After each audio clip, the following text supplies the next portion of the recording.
Bienvenue dans cette nouvelle édition du Morning News. Au sommaire de l'actualité, Louis Vlavonou est officiellement le nouveau président du Parlement béninois depuis ce 27 juin. Investiture qui intervient dans un contexte post-électoral tendu. Il en est conscient, ce dernier souhaite calmer les tensions avec l'opposition. La réunion des dirigeants de Banque d'Afrique qui se tenait à Paris, la capitale française, s'est clôturée ce vendredi 28 juin. Une rencontre qui a permis aux différents acteurs du secteur bancaire du continent d'échanger sur les moyens d'améliorer le fonctionnement de ce secteur en Afrique. Et puis les dirigeants de grandes banques du Nigeria ont décidé d'apporter une aide particulière aux communautés déplacées touchées par la crise humanitaire.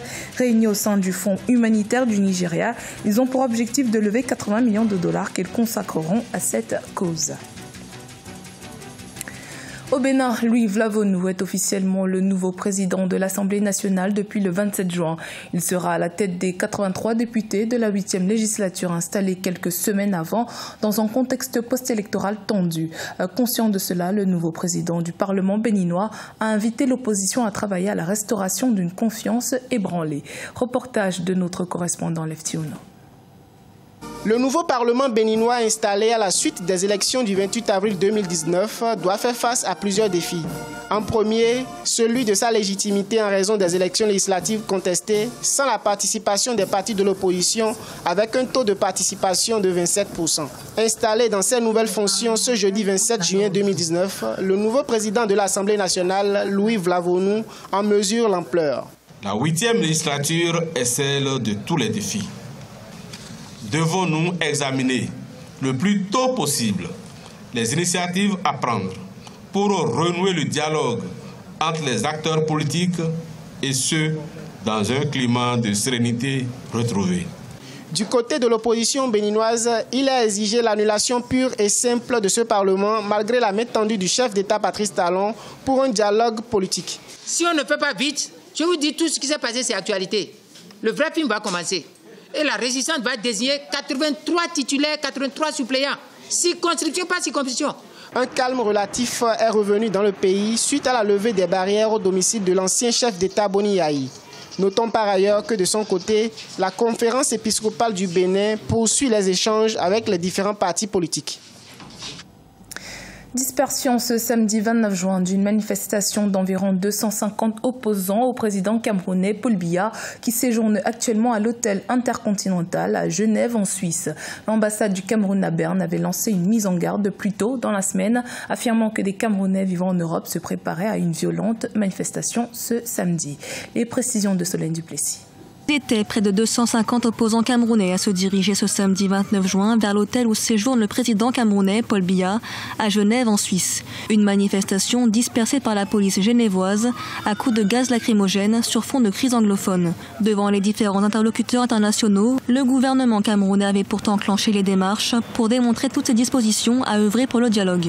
Il faut rapidement que les représentants du parti de l'opposition, en tout cas que leurs leaders réagissent, que les problèmes du Cameroun soient réglés au Cameroun et que les opposants, les leaders qui orchestrent ces manifestations de là où ils sont, rappelons-le quand même, qu'ils appellent à un mot d'ordre d'apaisement, de calme. Les principaux opposants souhaitent quant à eux que des préalables soient clairement respectés, notamment la libération de tous les acteurs de la crise emprisonnés injustement selon eux, et ceux des manifestants des partis politiques. Aujourd'hui, nous avons des leaders qui sont injustement emprisonnés, des leaders parmi lesquels notre président, le professeur Maurice Kamto et les alliés de la coalition.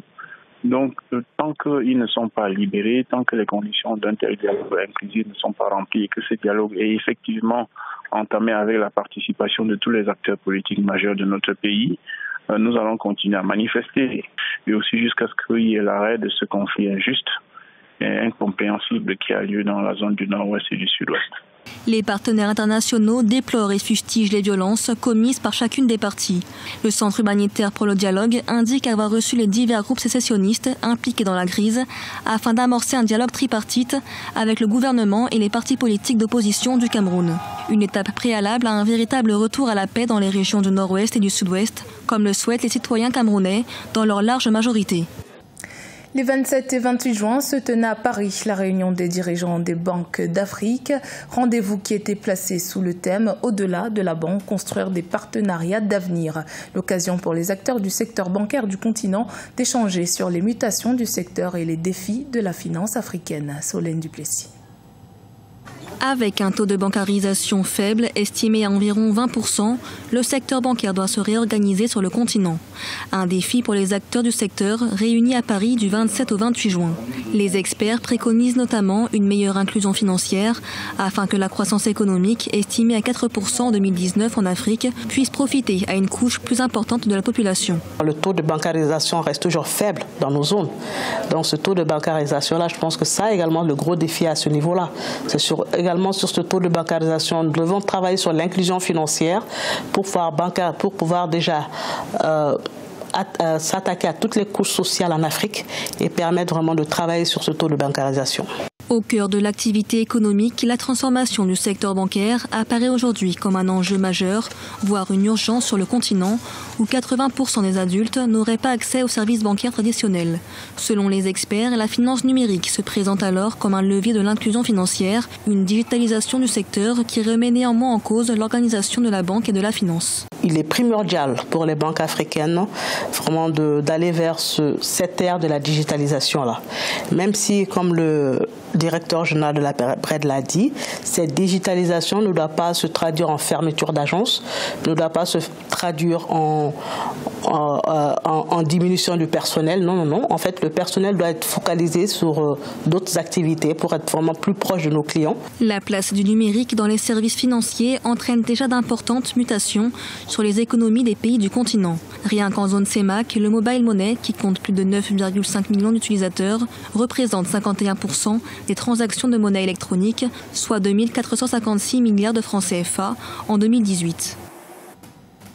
La première édition de l'exposition économique et commerciale Chine-Afrique s'est ouverte jeudi 27 juin à Gansha, en Chine. L'événement qui s'est achevé ce samedi 29 juin a attiré plus de 10 000 invités et négociants venant notamment de 53 pays africains.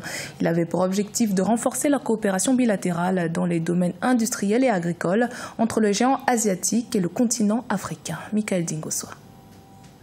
Dans le cadre du forum sur la coopération sino-africaine, la première exposition économique et commerciale entre l'Afrique et la Chine s'est ouverte ce jeudi 27 juin 2019 à Changsha, capitale de la province centrale du Hunan. Objectif, resserrer les liens économiques entre le plus grand pays en développement et le plus grand continent en développement.